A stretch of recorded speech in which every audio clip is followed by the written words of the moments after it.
Usted me había comentado que siempre había estado, o le gustaba ver el tema de, por ejemplo, que participó como espectador, ¿no?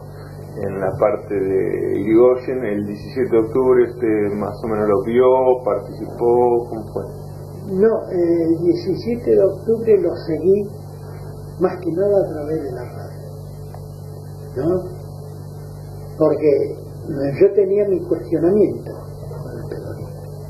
Entonces, yo vivía acá en la calle Alsina y mi señora también, que en ese entonces vivía, porque mi mujer muere allá por el 1985, 86, en 1985 muere mi mujer.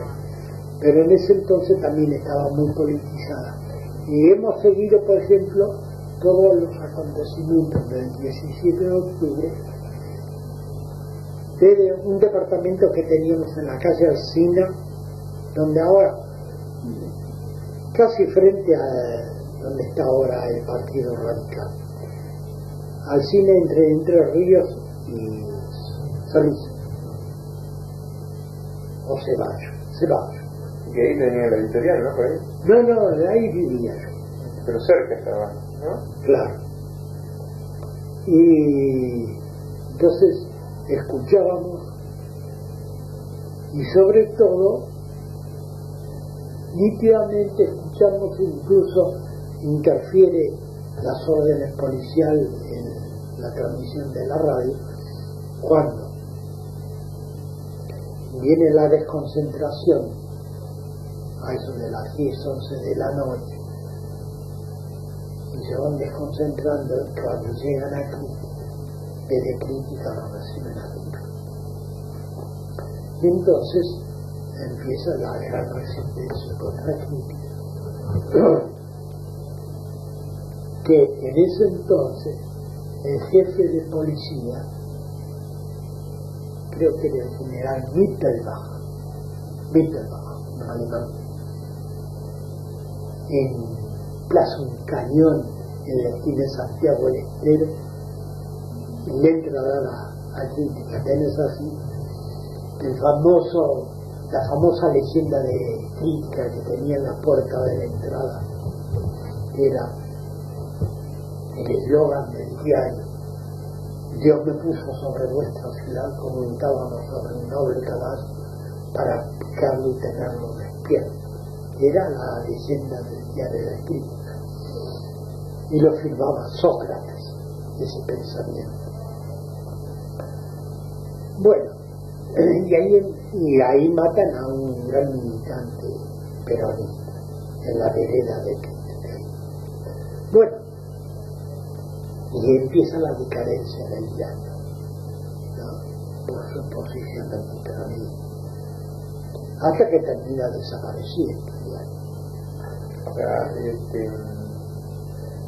si todo el mundo simpatizante con el comunismo medio estaba en la Unión Democrática, ¿no?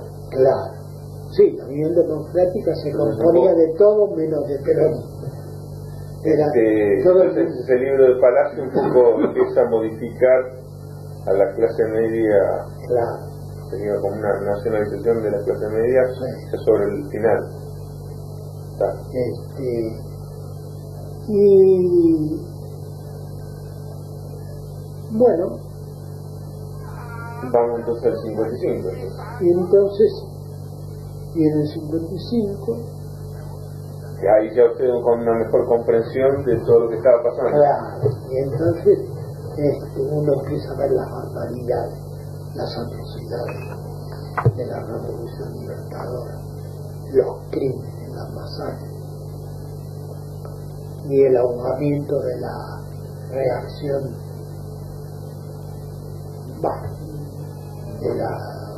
que tiene Valle, funcionamiento y todo eso. Y entonces se horroriza, y entonces ahí comenzamos a publicar y a esclarecer un poco, y ahí se empieza a tener una idea, pero a nivel del grupo intelectual, ¿no? De la gente, a explicitar bien lo que era el aspecto nacional del gobierno de Perón, ¿no?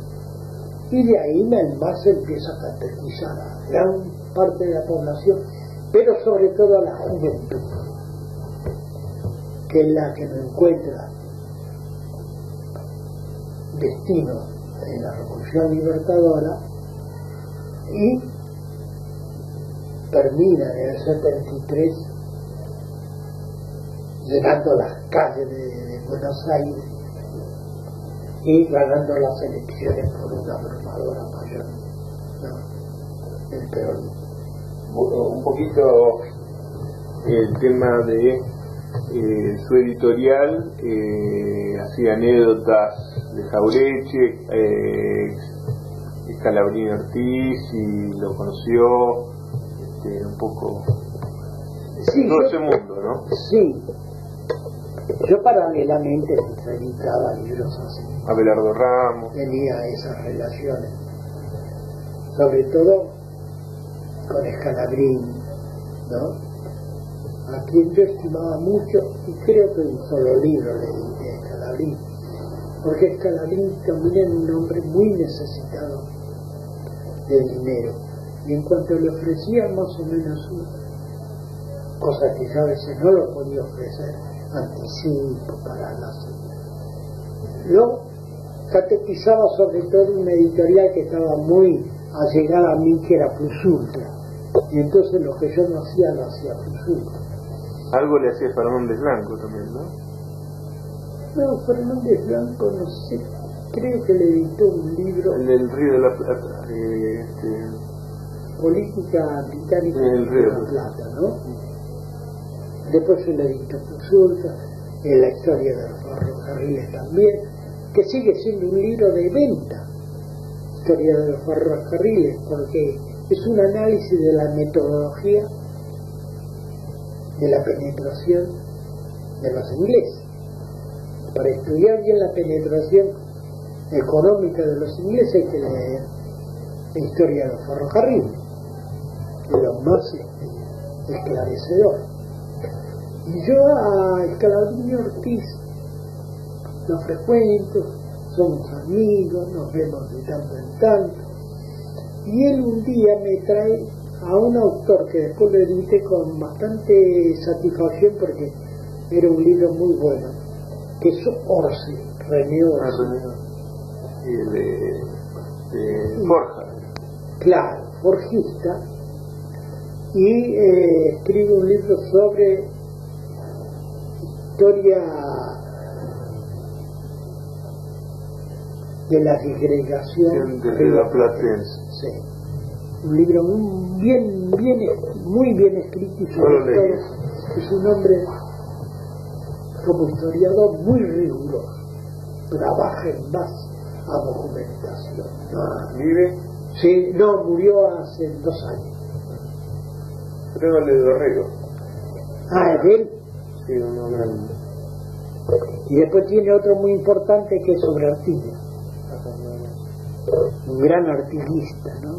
Y lo reivindican mucho a Artigas. Y así, hasta que viene la funesta revolución, ¿cómo se llama? El funesto proceso del 24 de marzo del 76, donde ya estimo que no solamente el aspecto económico que trae el proceso con Martínez Llosa, que también lo analizaron esa noche allá los otros días Marcos, ¿no? Sino políticamente crean un vacío tremendo, culturalmente hacen un vaciamiento tan grande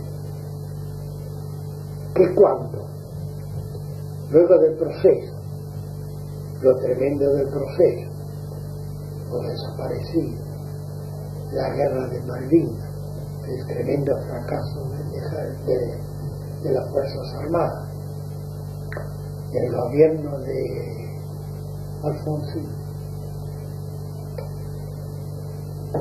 Con esto de la democracia y todo eso, se ha creado una especie de terrorismo intelectual que lo refuerza luego la caída del muro de Moscú, ¿no? De Berlín. Y la izquierda se va totalmente a baraja. Y resulta que desde todos los medios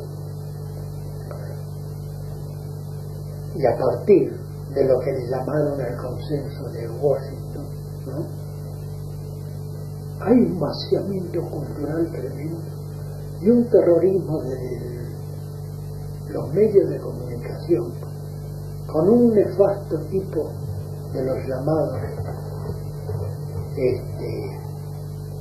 ¿cómo es?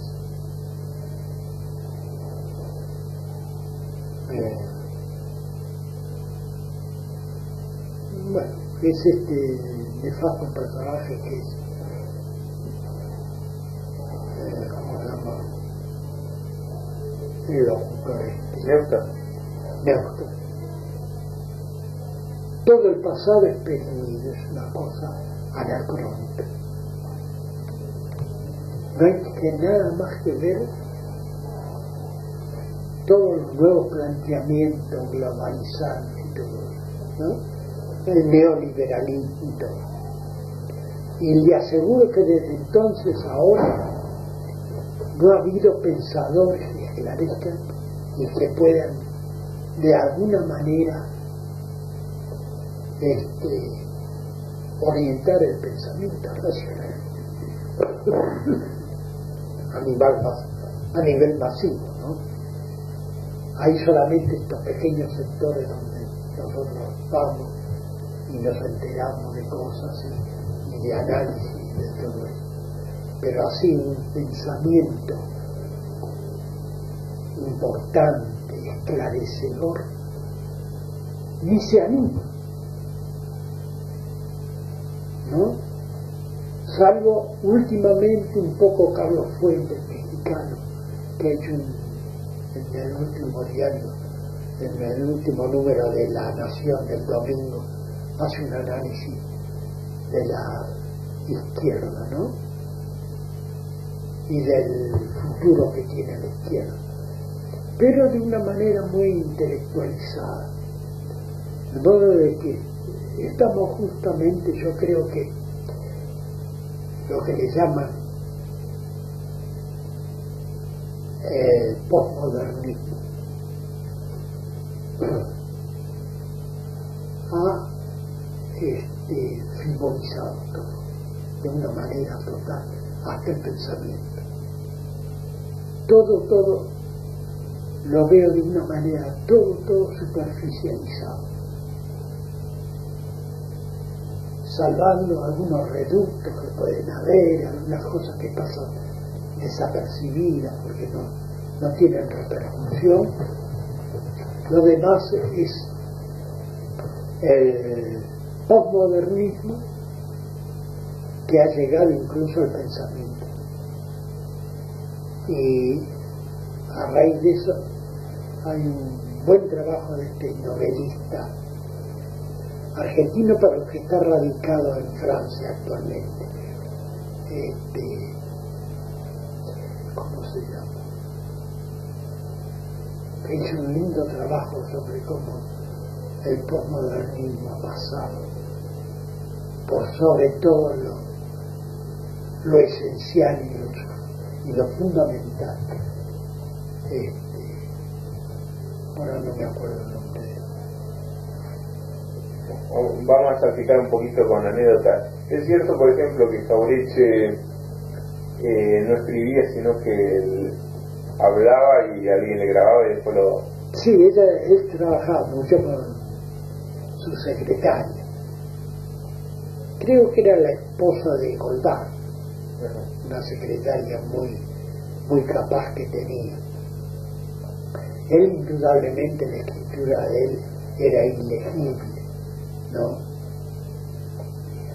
Y Jauretche reconocía que tenía una incapacidad manual tremenda, que desde niño lo había manifestado porque sus cuadernos en el colegio primario eran horrendos porque estaban garrapateados, donde se le volcaba la tinta, donde era tremendo, de modo de que dificultó que haya podido escribir a máquina Jauretche, porque reconocía una gran incapacidad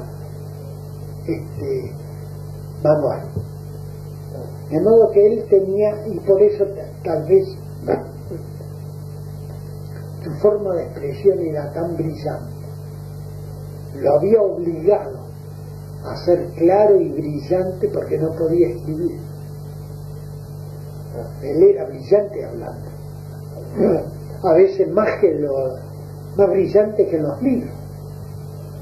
Era lo mismo que le pasa a Ramos. La conferencia de Ramos era de una riqueza fabulosa, ¿no? Y de una atracción que durara horas, no se cansaba uno de escucharlo.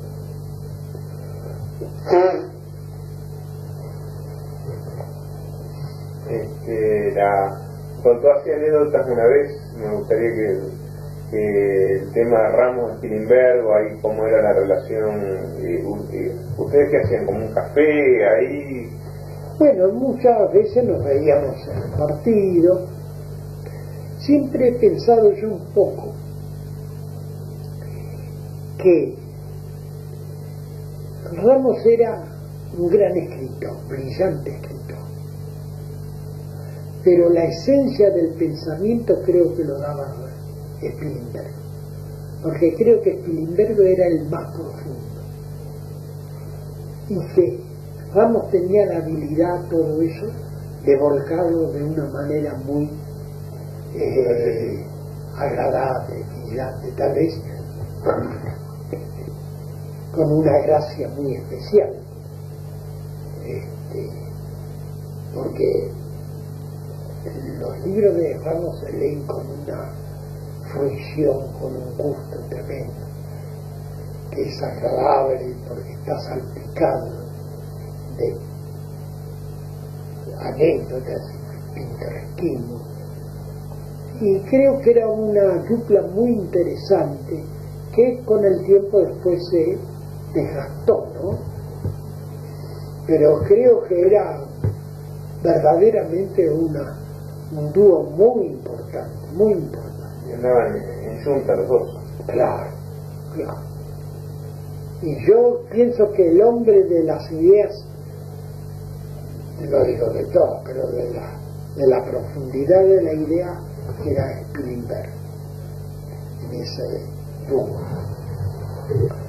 No, tanto hay originalidad en Ramos y todo eso, ¿no? Pero usted ve que a pesar de el traspiés que dio Ramos de llegar a ser el embajador de Menem, siguen siendo las mismas ideas de la izquierda nacional las que él sustentaba, ¿no? Incluso en una cosa tan discutida como es la figura de Roca en el 80, donde todo el mundo siempre ha despotricado contra esa generación y que la rescata Ramos y toda la izquierda nacional como una de las figuras que hace la Argentina moderna, ¿no? La relación así Jauretche con Ramos era muy buena. Era buena. Sí, tan buena que se admiraban mutuamente. Ramos admiraba a Jauretche como Jauretche admiraba a Ramos. Y tal es así que llegaron Jauretche a escribir al estilo de Ramos y Ramos al estilo de Jauretche. No, era fabuloso. La estima, esa estima intelectual, ¿no? Entre ellos. Acá hay algunos nombres, por ejemplo, Jorge del Río. Bueno, un viejo forjista, sí. De la parte de electricidad se dedicaba. Claro, era un tipo que había investigado profundamente sobre electricidad.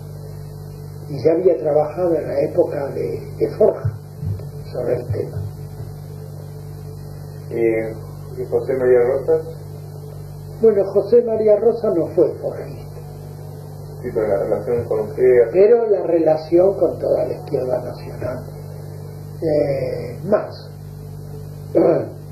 Empieza a comprender un poco Rosa. Porque venía de la línea de Palacio. Claro, él proviene del nacionalismo nacionalismo católico. Pero entra... Como Chávez también, ¿no? En parte. Chávez también. Por ejemplo, Palacio no entra tanto a... Porque él era un gran escéptico. Muy buen humorista. La prueba está que ve que el hermano de él, que es Nino Palacio, es uno de los grandes dibujantes. Sí, que mataron. Sí, es uno de los grandes humoristas, sobre todo. Hay unos libros que ahora han desaparecido, donde caricaturiza a todos los personajes durante la guerra, la Segunda Guerra, y lo hace el Nino Palacio, que firmaba Flax y salía, creo que en La Razón, pero muy bueno. Y Ernesto también, un tipo muy tomaba todo muy en joda. Sí. Él se rió un poco y yo se lo dije, pero no le gustó nada cuando hace Jauretche el medio pelo y dice: Palacio, si el principal medio pelo es esto, por Jauretche, ¿no? De todo lo tomaba muy joda. Era un escéptico. Cambous o Campo También era más que nada un hombre de la literatura. Cambuso Campo fue un hombre profesor universitario, trabajó mucho, hizo teatro, poesía, y creo, novela no creo, pero el ensayo literario de Cambur fue muy importante. Escribió un libro muy denso sobre las generaciones literarias, ¿no? Sí. La muerte también. Esteban Rey era de la Izquierda Nacional. Sí. Buen escritor.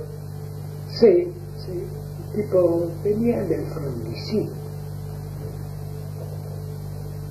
pero también desilusionado del frondicismo. Pero de Esteban Rey no supe mucho de él. El criterio y la tradición de la burguesía industrial. Sí. Bellón. Bueno, eso fue leí los dos libros, muy buenos. un libro de él. Del anarquismo al peronismo y del peronismo al socialismo. Sí. Me gustó mucho. Fueron libros claves en esa época. Muy bien escrito. Sí. Se consultaba mucho. Creo que Belloni después se radicó en Francia. Sí. Pachet y Ovela. Bueno, eso ya más que nada en la parte lunfarda. Como sigue siendo, ¿no? Ovela sigue escribiendo sobre tango y lunfardismo. Pero Govelo, si bien fue peronista y fue diputado peronista, hoy es el tipo que peor hace, que despotrica contra el peronismo. Liberal. Hizo un libro con la apología de Videla, que es lo que más se parece a un santo. Videla, una apología del proceso. Yo no sé cómo la gente lo sigue. Néstor Ferrer, Bueno, Uruguay. es el Uruguay. ¿Lo conocí? Sí, es un tipo muy inteligente. ¿Dónde lo conoció? ¿Acá? En Uruguay. En el Uruguay. Lo fui a ver especialmente. ¿Eh? Lo fui a ver especialmente, después fui a una charla de él que daba con un grupo, con Leviston, estaba este hombre, Matías Sánchez Orondo, todos. No Matías, No, Matías no es el otro. Sánchez Orondo también. Marcelo.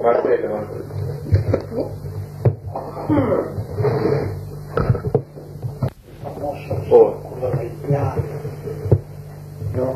Sí, me parece también. ¿Eh? Lozada, de Lozada es el juez Lozada. El juez Lozada, sí. Que fue El que le hizo la quiebra del TEC. del SWIFT, sí. Y últimamente lo vi, está muy bien orientado, que estaba trabajando en un núcleo con participantes extranjeros. La vez pasada La Nación le sacó un artículo sobre él y Munier. ¿Qué edad tendrá? Y no, Lozada también es grande, es un hombre de 70 años más o menos, sobre todo trabajando sobre la deuda externa. ¿Sigue como profesional? No. sé. Pedro de Paoli. De Paoli. Bueno, ese es un hombre que ha escrito un libro. Sobre la reforma agraria. Sí, pero el libro fundamental de él era sobre Quiroga, sobre Facundo Quiroga. Bueno, buen libro. Sí, al menos lo maneja la gente como referencia bibliográfica mucho. Rivas, M.G. Rivas, sobre Sarmiento. Sobre Sarmiento.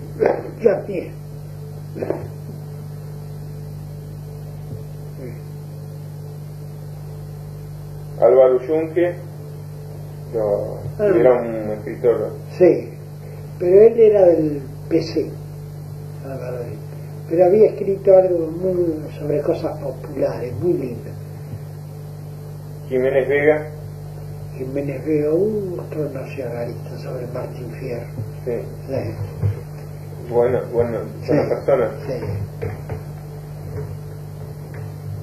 Vidar Campos. Bueno, es el constitucionalista.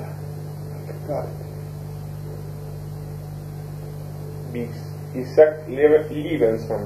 Sí. Ese era también de izquierda nacional, marxista, ¿no? Ajá. No sabía. Sí. El Escano, Es un viejo historiador tucumano, muy bueno, Alén Lascano, muy serio. Escribían todos historias, me parece. También, sí. Eros Nicolás Siri. Sí, pero son de esos que aves de paso, ¿no? Que no han dejado mucho. Casullo. También, ¿no? Son poetas. Y después tenemos acá Osiris Chierico y Miguel claro, Jorge Caucedo. Bueno, Chérico es un hombre de la pintura, del arte. Y Couselo murió hace poco.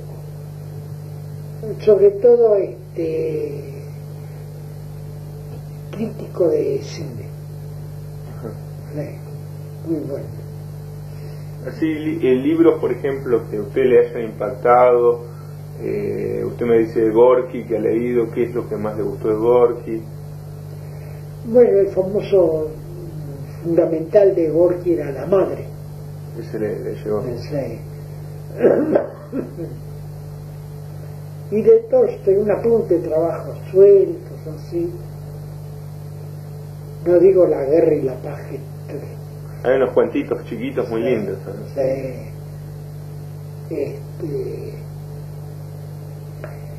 En esa época a mí, dentro de lo nacional, que más leí fue Ingeniero. Yo compré hace poquito Revolución y Restauración, algo así, 2 tomos. ¿De Ingeniero? Sí. 2 tomos grandes. Sí, 2 tomos grandes. La evolución de las ideas. Exacto. Y lo conseguí bastante barato, 2 tomos grandes. Pero Ingeniero es un tipo que no se ha tenido en cuenta. Fue muy bombardeado por los nacionalistas, sin haberlo estudiado a fondo, sobre todo los nacionalistas de derecha, que lo hacían pasar por un tano superficial y fumista, no se tomaba las cosas. Pero habría que rescatarlo de nuevo, Ingeniero. Murió en el 20 y pico. Claro, un hombre que tenía una gran gravitación latinoamericana. Y fue de los primeros que hablaron de la integración latinoamericana.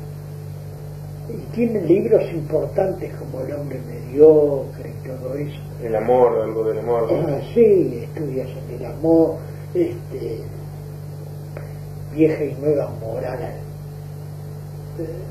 sobre problemas de moral.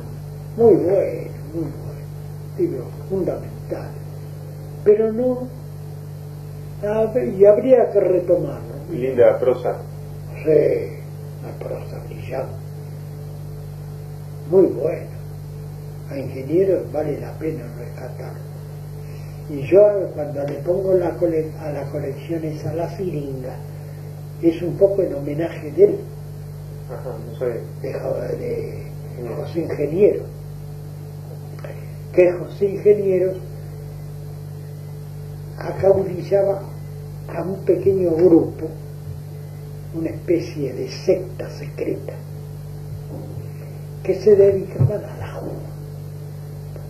Es decir, era de pronto decían, vamos a hacerle un homenaje a fulano, porque había escrito un libro de poemas, y entonces era una cargada tremenda, ¿no? Todo era injusto. Tomaduras de pelo tremendas que le hacían a esa gente solemne, ¿no? Embarada y todo. Sí. Ah, Manuel Ugarte no lo conoció. No. Ramos lo conocí mucho. ¿Ah, sí? A Ramos, a Ugarte.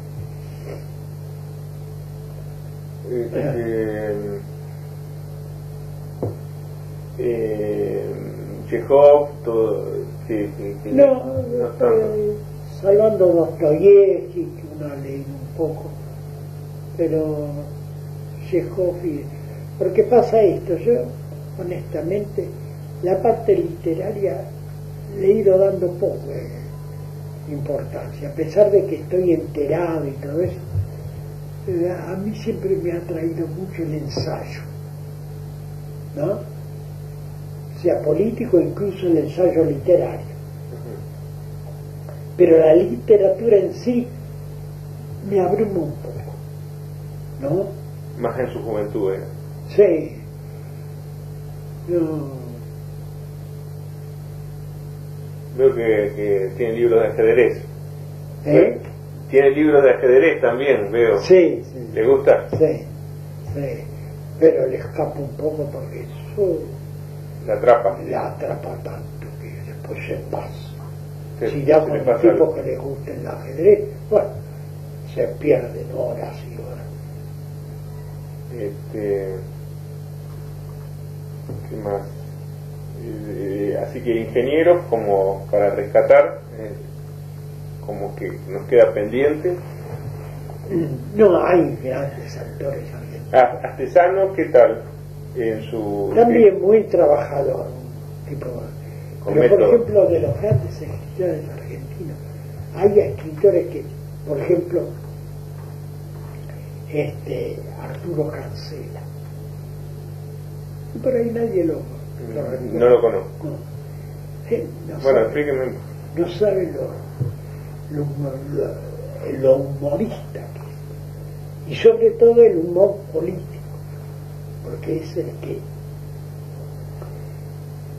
toda esa época del año 20, 30,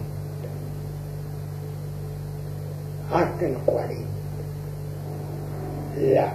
las novelas que hace referida a personajes políticos es fabuloso. Libros, por ejemplo, de... Hay un libro que son 5 relatos porteños. Y hay uno de ellos que es de un realismo y de una gracia tremenda, que es un diputado radical que ha cobrado su dieta, va a ver qué parecida a lo que sucede acá ahora, y vive en la calle Bartolomé Mitre al 1700, que vendría a ser 2 cuadras del Congreso. Bartolomé Mitre al 1700, Bartolomé Mitre Callao. De modo que cobra su dieta a las 5 de la tarde, se va al departamento,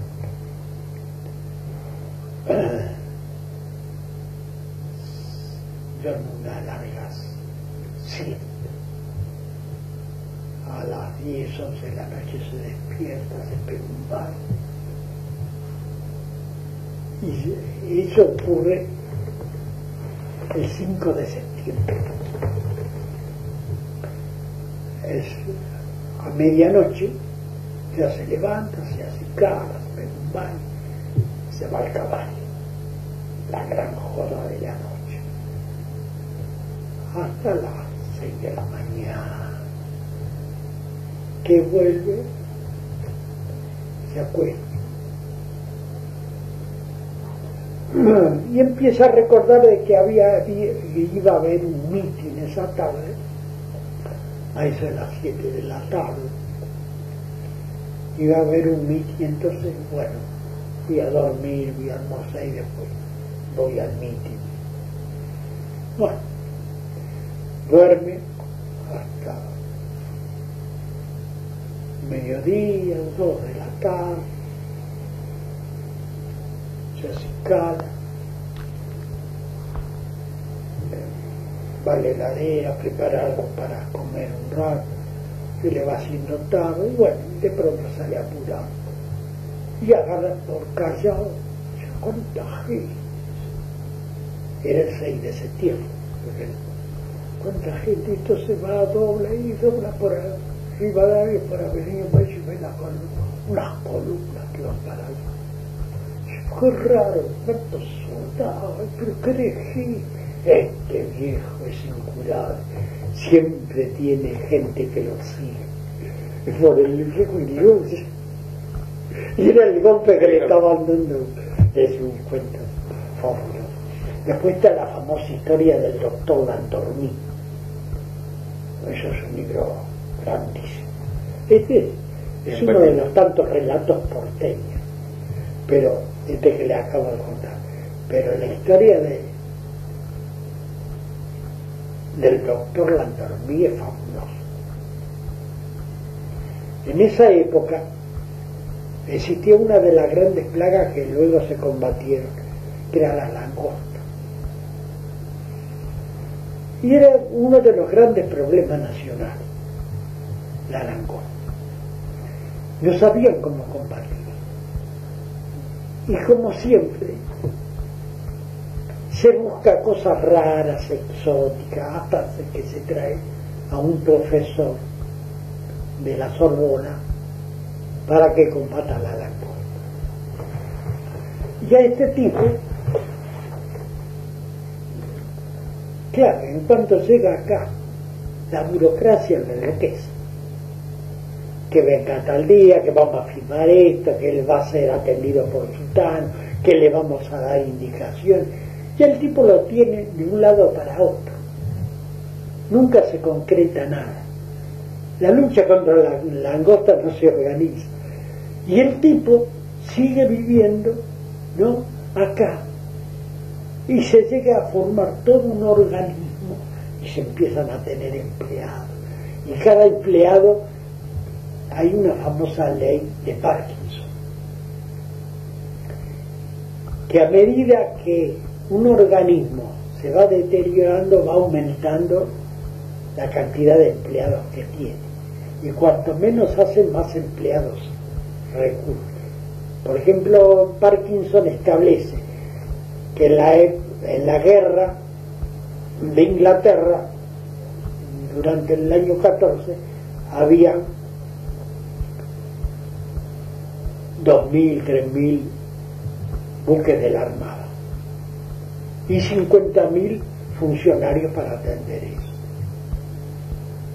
Terminó la guerra, desmontaron toda esa armada, quedaron 20 buques nomás y había 100 y pico de empleados. De los 50.000 que habían 150.000. Es decir, había desaparecido la armada y los objetivos de mantenerla, pero había aumentado. Y lo mismo pasa con este Landor. Tan es así que queda todo un organismo que, para atender al Landormí, que funciona durante años y años y gasta del presupuesto, no hacen un carajo y van aumentando los del... Y mientras que tanto el Landormí nunca hizo un carajo. La historia funambulesca del doctor Landormí. No, es todo un escrache de la realidad nacional. Sí. Manuel Gálvez. Bueno, Manuel Gálvez es uno de los nacionales lo tienen como un gran novelista porque es un hombre que cuestiona todo el problema nacional. Ahora, los exquisitos de la literatura argentina no quieren saber nada de Gálvez. Pero yo he leído algunas cosas de Gálvez que me han gustado mucho. Y una de ellas, posiblemente sean muy pesados los libros de Gálvez. Irigoyen es bueno. Las biografías son buenas de Gálvez. Porque yo he leído, por ejemplo, la de Rosa también. La de Rosa no la he leído, la quiero leer. La de Sarmiento. Pues, densísimo. Pareciera que ha andado detrás de día por día de Sarmiento.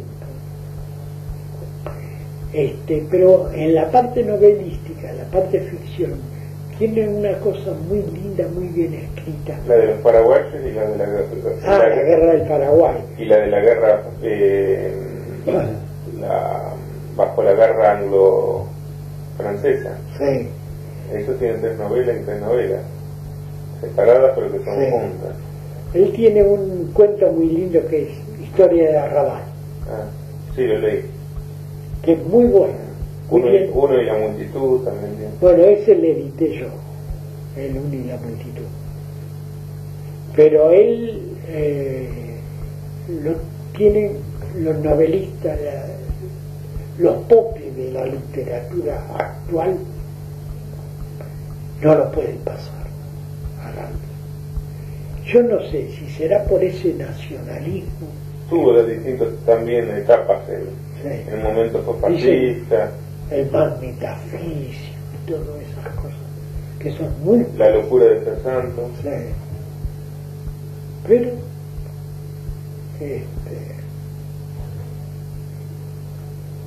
Gálvez, que fue ¿qué otro? ¿Lo frecuentaba usted? ¿Lo frecuentaba? Sí, sí, yo con Galvez estuve, y tengo libros de él dedicados para él. Va, hasta tengo un libro de Camilo Sena dedicado para él, cuando vino acá, bueno, a la Argentina, que le dimos, lo llevamos a una quinta, a un asado, nos pasamos un día lindo para él. Así, dentro de la literatura extranjera política, había Trías, que lo estoy viendo desde acá. Sí. ¿Ese lo conoció? Sí. Buena persona. Buen escritor. Sí. Sobre todo gran investigador. Investigador. Gran investigador. Tipo Scalabrini, ¿no? Sí. Y así como don de gente, redondo, ¿no? Que diga, como persona buena, que tenga todo Muy... yo, por ejemplo, estimaba mucho a Palacio, a Ernesto Palacio. Sí. Cordial, amable, buen humorista, ¿no? Pero un gran calor humano, pero también no experimentaba ese calor humano en el mismo Ramos también era un tipo querible, eso sí, no podía ponerse a polemizar con él porque lo hacía pelota era tremendo, pero tenía su magia. el tipo intratable era José Hernández Arregui. ¿Ah, sí? Justo le iba a preguntar. Sí, Hernández Arregui. Medio más raro. No lo dejó comer. Me quedaba de Silvio Frondizi, ¿lo conoció? A Silvio sí, a Arturo no, a Silvio sí. Un tipo macanudo, que tipo macanudo. También. Sí, muy humano. Un tipo pero tan querible que él no lo invitara antes de las 2, 3 de la tarde, porque hasta las 12 del mediodía él no se levantaba, él no quería. Dice, si la revolución la hacen a las 10 de la mañana, no cuente conmigo, ¿no? Cosas así, ¿no?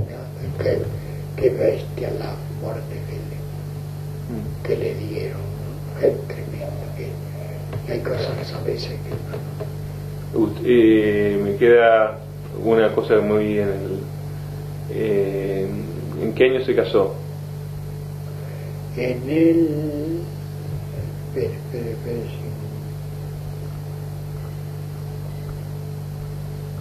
Espera, con 47. 47. Cuando deja la librería sí. de medicina. Claro. Y en esa época, cuando yo estaba ahí en Ayet, porque esa era una dependencia de Ayet, en la casa central trabajaba Rodolfo Walsh. Ajá. Bueno, debe poder jugar un cachito. Sí. Lo frecuentó. Él ahí traducía mucho, porque en esa época editaba Ayet una colección, había literatura, policiales, y de aventura. Había 3 temas. Y en él trabajaba mucho Walsh. ¿Lo trató? ¿Lo trató? No, él estaba en el central y yo acá, pero no. Después... Yo lo traté a Walsh en una oportunidad cuando ya se había hecho la revolución cubana, ya había triunfado Fidel. Con Prensa Latina. Con Prensa Latina, que quería hacer una revista con él, ¿no? Y tuve algunas charlas con él y con García Lupo. Y después las cosas me fueron llevando por otro lado no concreté. Y lo concreto después con Terraño, que hacemos la revista Cuestionario. Ah, ¿la hace usted? Claro, la fundó yo. Yo lo invito a hacer la revista y él no se sentía muy animado. Lo llamo, vamos a charlar a un café. Le digo, mire, a mí me interesaría hacer una revista así. Claro, yo quería hacer una revista más que nada de tipo literario y de político, literario. Y no. Bueno, charlamos. No lo vio, no se entusiasmó. Pero a los 2 o 3 días me llama. Me dice, Peña, para retomarle esa propuesta que me había hecho. Sí, le digo, ¿qué le parece si conversamos? Y ahí lo concretamos. Él hacía la editorial en la contratapa. Sí. La dirige. Ahora, en esa época, ¿cómo usted se contacta con él? ¿Él ya era un personaje? No, yo lo conocí de esta manera. Leía los artículos de él en La Opinión. Él escribía, como todos los intelectuales de esa época, de tanto en tanto aparecía en La Opinión. Y me gustaba. Pero después aparece un día un señor representándolo y me trae una oferta de Terraño. O sea, era un libro que quería hacer Terraño, que se llamaba Los sueños del poder. Y lo geo y efectivamente lo concreto y lo hago y lo hacemos. Y tuvo éxito, un libro sin una gran presentación. Creo que en la presentación habló Jauretche, Félix Luna, Terraño, no sé quién más. Y... muy joven él. Sí, era joven. Pero yo ya era talentoso. Bah, no se precisa tener edad para ser talentoso, ¿no?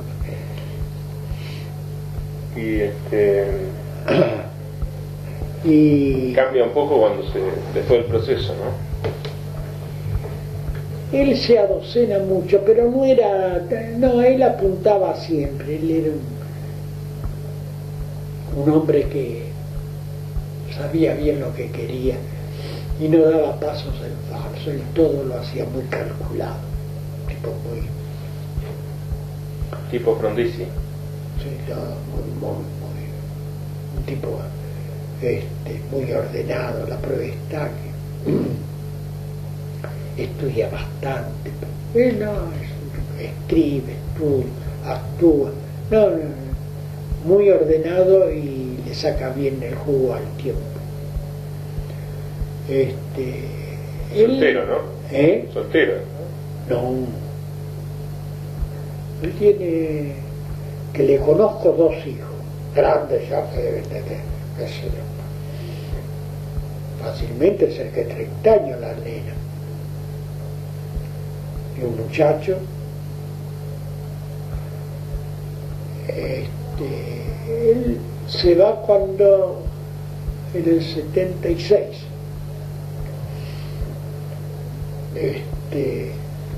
se exilia él, pero se autoexilia, él no,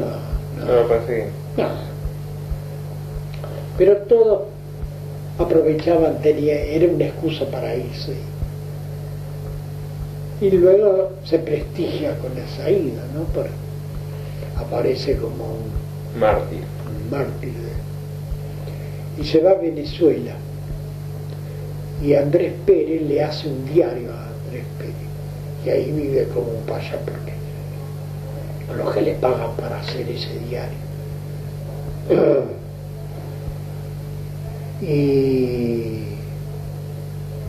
Y desde ahí después se conecta bastante, porque yo en una carta se lo reprocho. Inglaterra. Se conecta, no, primeramente, después va a Inglaterra. Se conecta con los cubanos que están en Miami. Los gusanos. Los gusanos.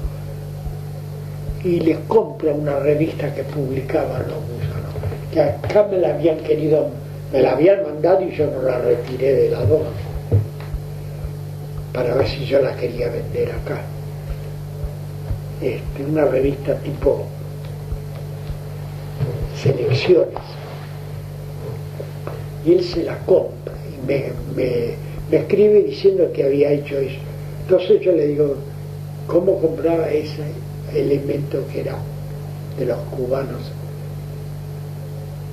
Y él me lo justifica lleno de argumentos así, muy capcioso. Y luego se va a Inglaterra, se radica ahí, los hijos hacen todos sus estudios en Inglaterra y ahí compra un grupo editorial que editan lo que le llaman los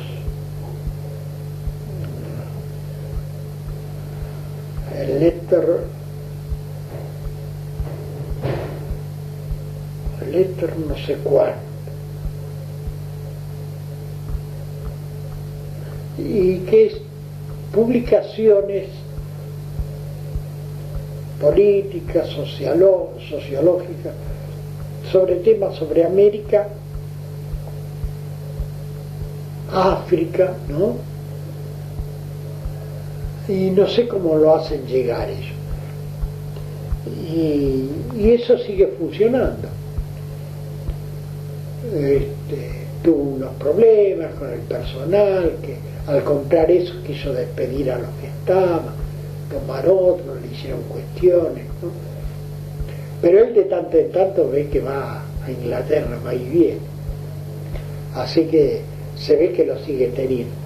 ¿Qué es lo que le gustaba de Terráneo? ¿Más la profundidad del pensamiento o la prosa? ¿O las dos cosas? ¿O la qué? La prosa.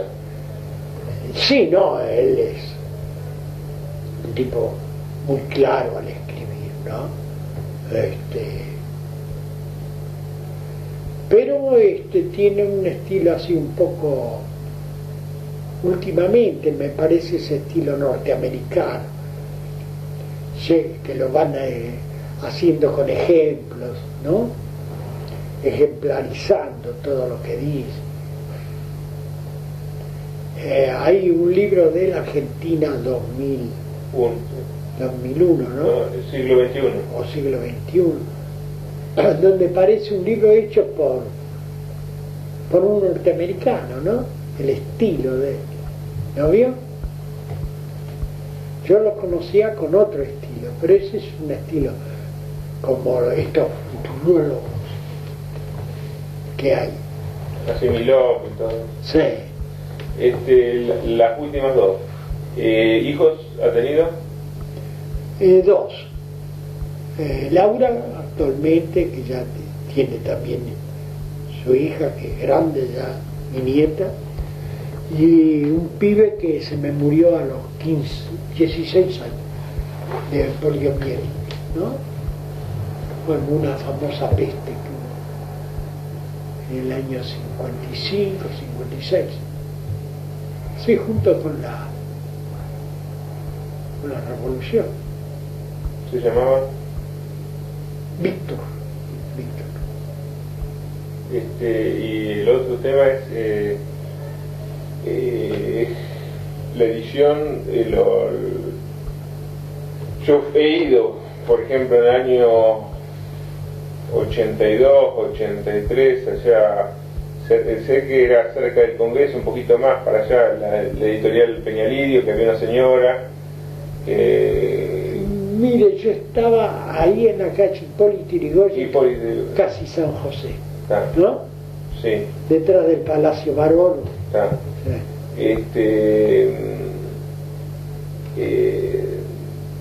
En un momento para editar tuvo limitaciones de papel y todo eso, ¿no? Bueno, o había como unos cupos de papel. Sí, pero era más que nada para el periodismo. Ajá. ¿No? Nunca tuve esos problemas. El único problema que siempre lo plantearon los papeleros, usted tenía crédito de la imprenta para componer, para imprimir, pero cuando llegaba el papel no tenía crédito para nada, apenas 30 días, una cosa así, pero nada más. En México es muy barato eso. Sí, acá yo no sé, siempre ha sido un gremio muy jodido, el papelero. Y tan es así que con esa exigencia económica permanente, siempre ve que se funden las papeleras. Yo no sé, porque el papel se consume. Ah. Y el otro tema, más o menos, cuando cerró el local y... Bueno, el local yo allá por el año 76, 81, ya 81, en 82 es la invasión a las Malvinas. En ese lapso empiezo a carecer de autores porque ya no se escribe, nadie quería escribir en esa época del proceso, ni nadie quería comprar libros tampoco. Los libreros me devolvían todos los libros porque estaban acosados por las Fuerzas Armadas, que le llegaban, le clausuraban los locales, le secuestraban los libros, sobre todo los de Jaureche, cerca de Bahía Blanca, en Punta Alta, le habían volado ya varias librerías los de la Marina porque exhibían los libros de Jaureche. Bueno, entonces prácticamente, si yo hubiera sido un editor de editar cualquier cosa, la cuestión era meter libros, podría haber derivado en hacer libros de poesía, de cocina, de autoayuda, todo eso, ¿no? Pero quería ser coherente, o editaba lo que siempre me había propuesto, que me interesaba, que era una forma de militancia, porque estaba consustanciado con lo que hacía, mientras que lo otro no lo sentía, ni me interesaba, ni me importaba. De modo que entonces prácticamente fue habiendo un vacío tremendo en la editorial. ¿Y en qué Casi no editaba nada. Y entonces le dejé la editorial a los empleados, sobre todo a un muchacho, un tal Canale, ¿no? A mí me atendió una chica varias veces, una señora. Sí, ¿cómo se llamaba? María Luisa, sí, que era la secretaria. Y luego fue decayendo la editorial, yo me abrí completamente, le dije, si alguna vez tienen unos pesos me lo dan, ¿no? Yo manejé en ello. Y yo me dedico más que nada a retirarme, a jubilarme y sobre todo a leer, porque uno cree que cuando es editor, sobre todo acá en Argentina, que hace una tarea intelectual, y lo que menos hace es eso, porque toda mi vida yo con la editorial no he estado más que abocado a correr al banco a levantar pagarés y a vivir del pagaré, porque los libreros no le pagaban por efectivo, le daban un pagaré a fecha, ¿sí? Y uno tenía que hacer maravillas para hacer un libro, crédito no tenía, de modo que era una vida completamente angustiosa, permanentemente apretado por los bancos, por las deudas y todo eso. Era muy jodido. Si yo tuve alguna casa fue más que por el banco hipotecario, porque hice un crédito en el banco hipotecario, nada más. Pero por el libro, yo del libro he vivido, pero no una vida dispendiosa, no, bien ajustadito, como si fuera lógico, con una libertad que no es la del empleado, ¿no? Y nada más. El esclavo de los bancos. Claro. Libertad por un lado y después la inflación que siempre lo devoraba. Porque usted sacaba un libro, yo he tenido suerte, he sacado muchos libros de éxito. Sacaba un libro, lo distribuía entre los distribuidores, en la librería, y cuando iba a cobrar me daban un pagaré a 6 meses. Cuando yo ese pagaré lo realizaba, ya no tenía valor. Ya no valía la mitad. Tenía que poner plata encima para hacer una nueva edición de ese mismo libro, que enseguida también me lo compré y lo vendía. Y yo agarraba la plata, pero yo no. Se manejaba más con pagaré que con cheque. Claro, más pagaré, cheque, pero los cheques no existían, estos cheques a fecha, como existe ahora, ¿no? Ajá. Que uno antedatado, ¿vio? Sí. Uno lo daba, sí, se lo daba con fecha antedatada, pero era un convenio particular, ¿no era? Y así permanentemente. ¿La librería en este momento ya está abierta o? No, ahí ya Me parece que una vez fui. Había una casa de cuadros. Sí, no me acuerdo. O no la encontré, estaban las persianas cerradas o algo así, que no la encontré.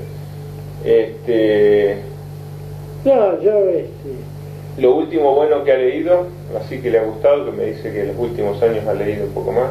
Sí, pero estoy leyendo muy salpicado, de pronto estoy leyendo historia, me interesa bastante historia, estoy leyendo historia, pero un poco salpicado. Últimamente hay un libro de Abelardo Castillo, terminé un libro de Camilo Cela. ¿Qué otra cosa Bueno. ¿Le gusta Camilo? Sí, tiene razón. El último que leí fue La familia de Pascual Duarte. Es tremendo. ¿En qué sentido tremendo? ¿En qué sentido tremendo? Y en la descripción de esa familia.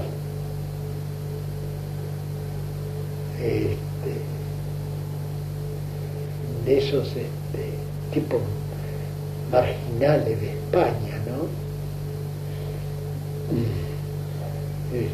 Que los tiene bien marcados. Después estuve leyendo últimamente un libro de Abelardo Castillo. ¿Abelardo Castillo quién es? No lo sigo. Novelista, sí, novelista. ¿Argentino? Sí, el autor, el director de 2 revistas muy importantes.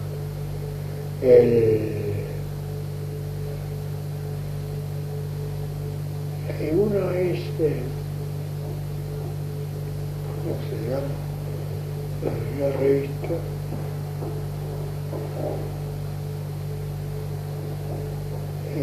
¿cómo es?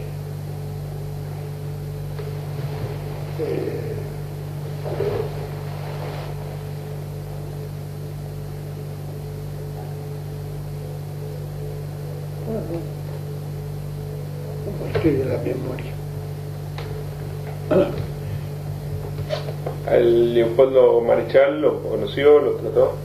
Sí, lo traté en una sola ocasión, ¿no?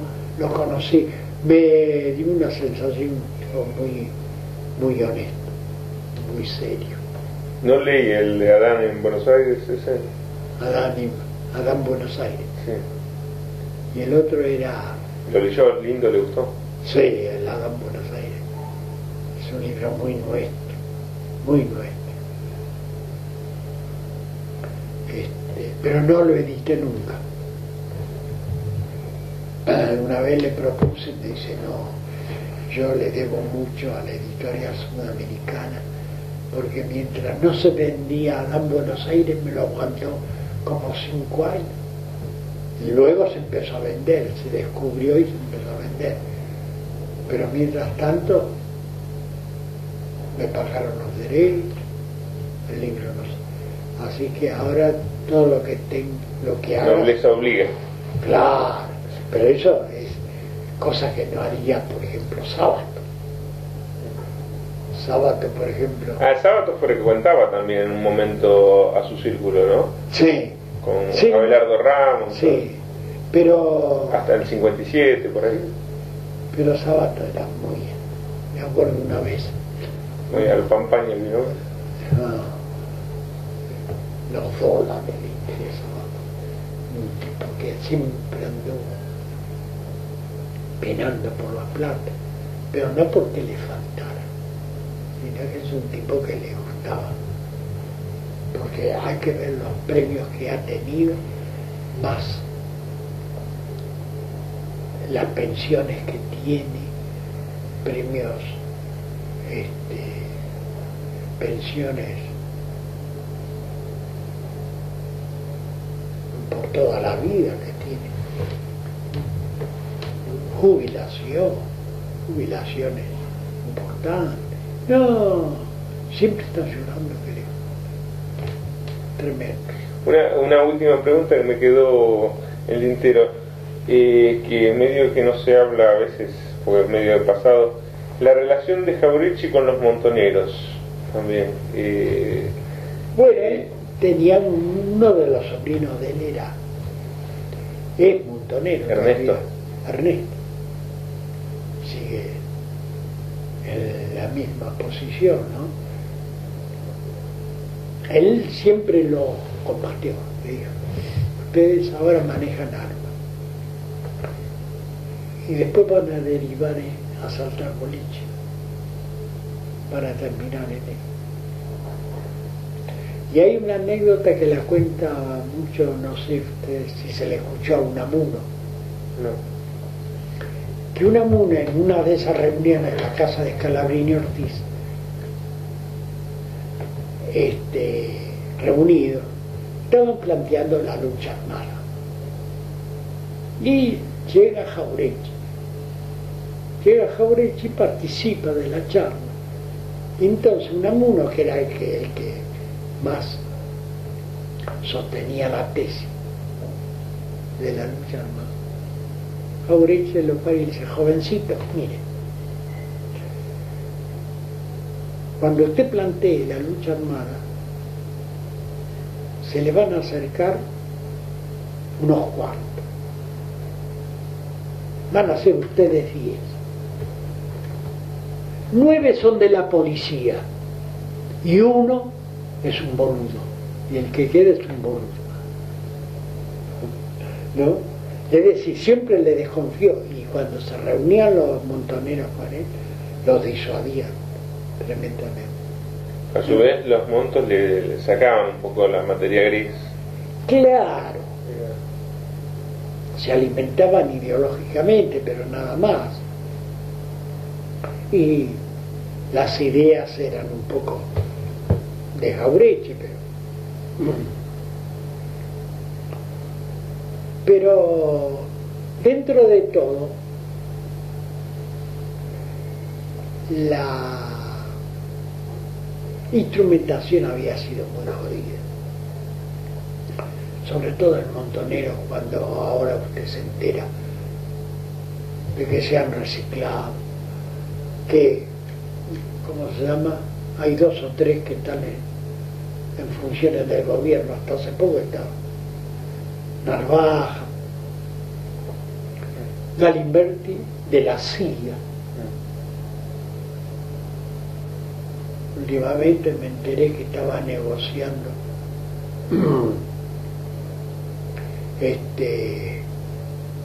sistemas electrónicos, no sé con qué gente.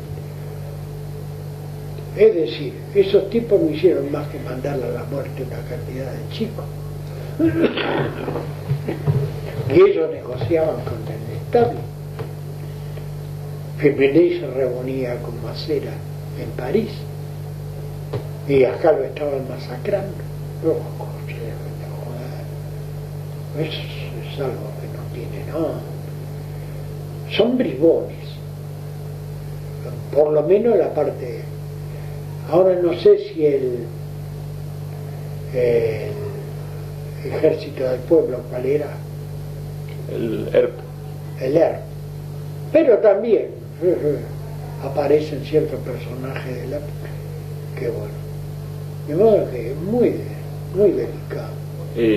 Una preguntita actual, así como ve todo esto de las cacerolas y qué perspectivas le ve, así un poco como un mensaje al futuro, ¿no?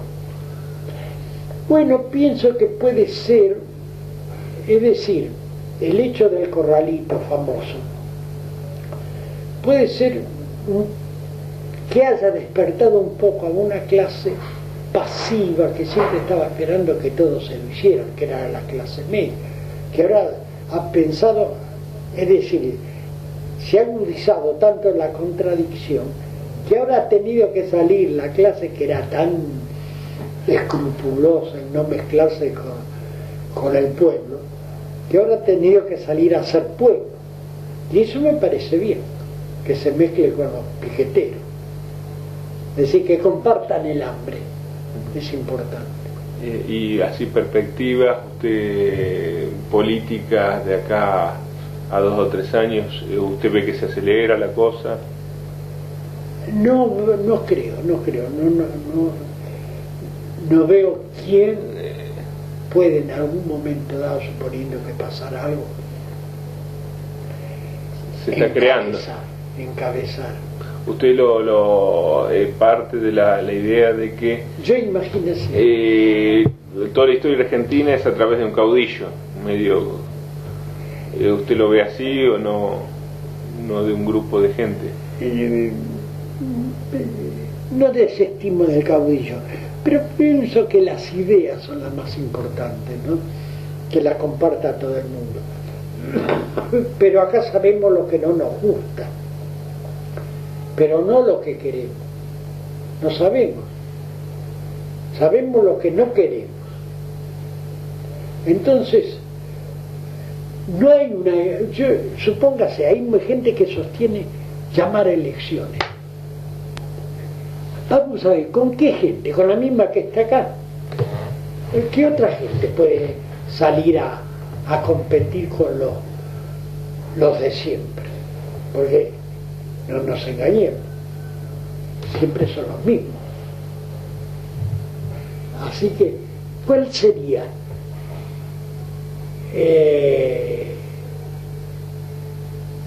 a quién postular en este momento? Ya que desean que haya nuevas elecciones, como diciendo, no, tenemos nuestro candidato. ¿Cuál es? ¿Quién sería? ¿De dónde saldría? Podría ser la Carrió, que es la que más aparece como Gilman. Sí, hasta el mismo Bravo es una cosa ya terminada. No puede ser Vélez. ¿Qué otro? Yo no le veo. Dentro del peronismo hay una punta de candidatos, desde la Sota, pero Dios me libre. Por eso, entonces, ¿qué? Para que venga otra vez Duhalde. Entonces, que se queden con Duhalde. Bueno, muchísimas gracias. No, Muy interesante.